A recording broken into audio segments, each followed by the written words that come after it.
Olá, meus amigos e minhas amigas. Mais uma noite de ataques intensos na Ucrânia e, como sempre fazemos, né? Vamos mostrar os ataques a partir da ótica dos dois lados, de fontes tanto ucranianas e ocidentais como fontes russas. Eu destaco também um mergulho que vamos dar nos bastidores, gente, da flotilha que foi interceptada pelos israelenses no mar Mediterrâneo. Bom, começando pela Ucrânia, a noite foi mais uma daquelas sob intensos ataques russos, né?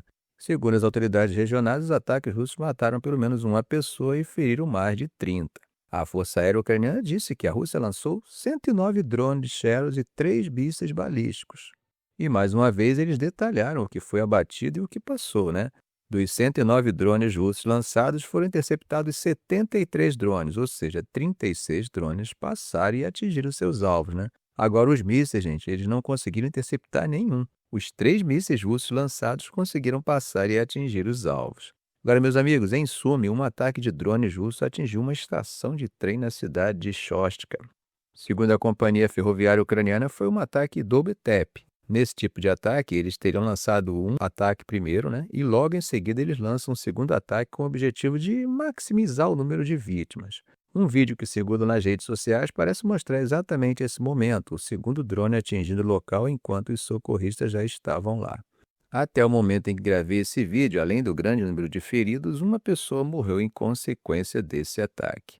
Bom, meus amigos, agora vamos dar uma olhadinha no que os russos têm a dizer sobre as últimas 24 horas. E o Ministério da Defesa russo, naquele relatório diário, dessa vez ele acabou falando de operações mais defensivas do que ofensivas, hein? Segundo o relatório, as defesas aéreas russas conseguiram derrubar 5 bombas guiadas, um foguete HIMARS, aqueles do arsenal americano, 314 drones, e isso só nas últimas 24 horas.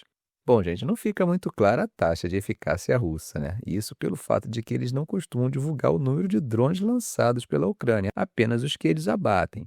Mas o número de drones abatidos tem sido cada vez maior, vocês têm percebido? O que serve de indício que a capacidade produtiva ucraniana está crescendo cada vez mais, hein?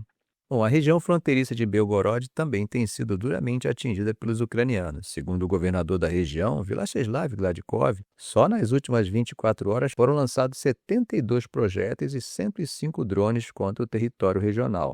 No distrito municipal de Glaivoronsk, por exemplo, foram contabilizados 13 ataques diferentes. Eles atacaram a cidade de Graivoron e várias vilas ao redor, como Gorgovsk, Bezimeno, Golovikno, e só nessa área foram 45 projéteis e 23 drones. Agora, em Shebekino, foram 11 projéteis e 29 drones lançados contra a cidade e vilarejos próximos. Desses 29, as defesas aéreas conseguiram abater 21 drones, mas 2 pessoas morreram no ataque. Bom, em relação a Gaza, gente, a notícia que está movimentando a diplomacia é que Trump pediu a Israel para parar os bombardeios em Gaza. Isso porque o Hamas teria concordado em libertar reféns e aceitado partes importantes do tal plano de paz americano.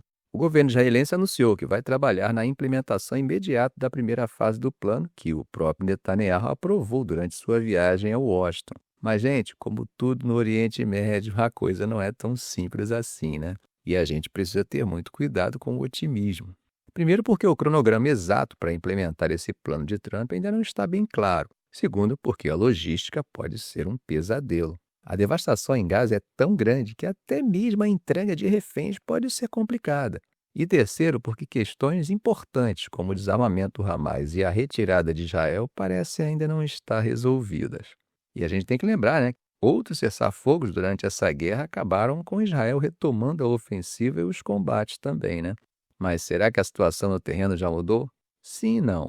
Logo depois do pedido de Trump, moradores de Gaza relataram bombardeios pesados na cidade de Gaza. Mas desde então, eles dizem que os ataques aéreos diminuíram bastante, com um período de calma relativa e apenas explosões ocasionais. Então a pergunta que todo mundo está se fazendo é: isso significa que a guerra está finalmente chegando ao fim?